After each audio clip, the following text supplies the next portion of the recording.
you like to be all optimistic all the time. No. What I've said so far is not optimistic all the time. But some people would say this is the end, and you're saying this is not the end. No, it can't be, because I think what the forces of authoritarianism and neo-fascism and bigotry want us to believe is that there's no hope. Mm-hmm. And if there's no hope, we give up. And if we give up, then they have it all. Mm-hmm. So that's their plan. Mm-hmm. You guys give it up. Mm-hmm. And so, no, we're not going to get pessimistic, and we're not going to give up, and we're not going to give it to them. Ever. So I'd like to point something out to you that I'm sure you're aware of about yourself, but I just want to make sure you know that I know. You're white. I am white. I am white. You're a man. I am a man. You're a man. You are of a certain age. I know you just. I'm old. You're old. I'm a boomer. I'm a boomer. I mean, born in 1946. Oh wow. Fucking 46. I'm going to be 80. Sheesh. When I was a kid, I remember I met an 80-year-old man who was trying to court my grandmother. Oh. And I thought he was the oldest thing I had ever seen in the world. He was Methuselah. Yes, he was like a fossil. Yeah. I was amazed that he could stand. He could barely stand. And had interest in courting. That's also another thing, too. That was another. That's before Viagra. Yeah, I don't know how he did it or how my grandma did it. But I mean, the idea that I am almost as old as he, and Bill Clinton and George W. Bush and, the Trump, all of us hitting 80. So it's enough to give 80-year-olds a bad name. But the other thing I would say is I guarantee you that 80-year-old man was an older 80 than you're about to be.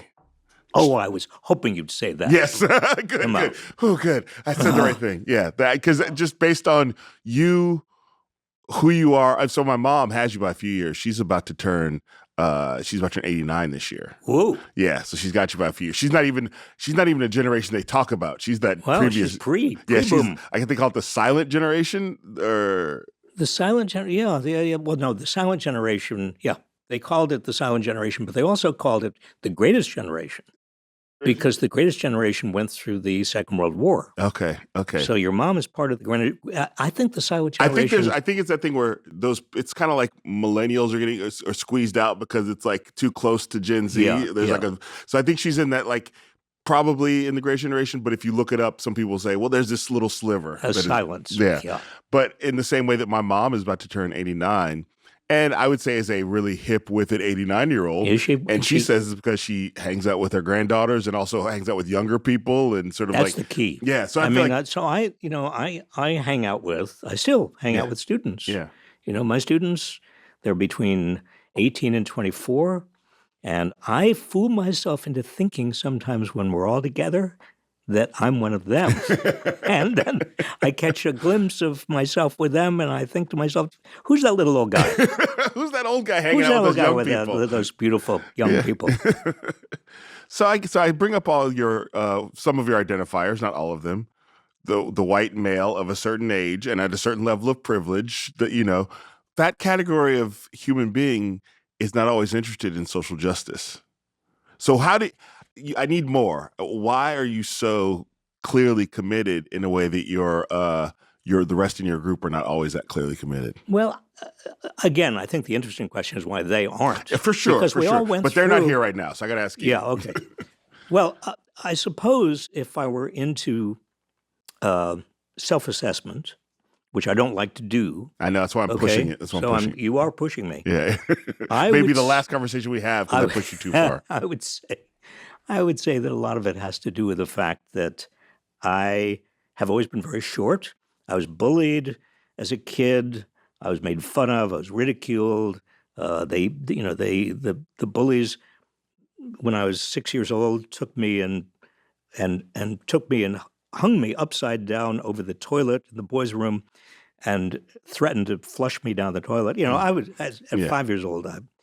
It was a nightmare. Yeah, for sure, for sure. And so I asked a few older boys to kind of be my protectors. Mm. And one of those older boys who was my protector was named Mickey Schwerner. And in 1964, I lost touch with them, after I became a teenager. I didn't need older protectors. Mm-hmm. But I learned, because I was in college at that time, that Mickey Schwerner, along with 2 other civil rights workers, had been in Mississippi and had been murdered by the Ku Klux Klan. And that really, so I was 18 at the time when I learned that. And I think, Kamau, that actually did change my life, because I saw bullying not just in terms of the tough guys who would hold me upside down over the toilet, Mm-hmm. but racism and white, racial superiority, White supremacy.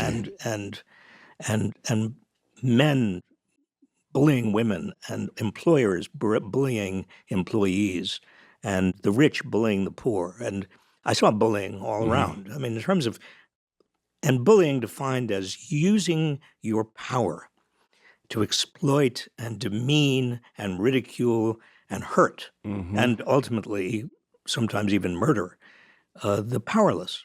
And I said, I didn't say in these words, but I remember feeling at the time, no, I'm not going to let that happen. I'm just not going to let that happen. And that's how old were you at that point? That was when I was 18. 18. That's when I heard about Mickey Schwerner. So obviously, for people who don't know or people do, he's like a civil rights icon and a martyr of the civil rights era. And I didn't know that you two had been connected until your book came out. And it was such a almost like well, of course this is who he is. If Mickey Schwerner, who when you were a kid was somebody you went to and he did protect you and was among the people who protected you, and then you saw that happen to him, of course you would take that. I mean, thank God you took that lesson from it, I guess. Well, I think it was when the person who protected me from the bullies was murdered by the real bullies Mm-hmm. of America. I couldn't stand it. Yeah. I really couldn't stand it. The cognitive dissonance Mm-hmm. was so great. So there was no question in my mind. It wasn't as if I said, well, should I be a hedge fund manager, or should I? No, I just did what I thought Yeah. was necessary.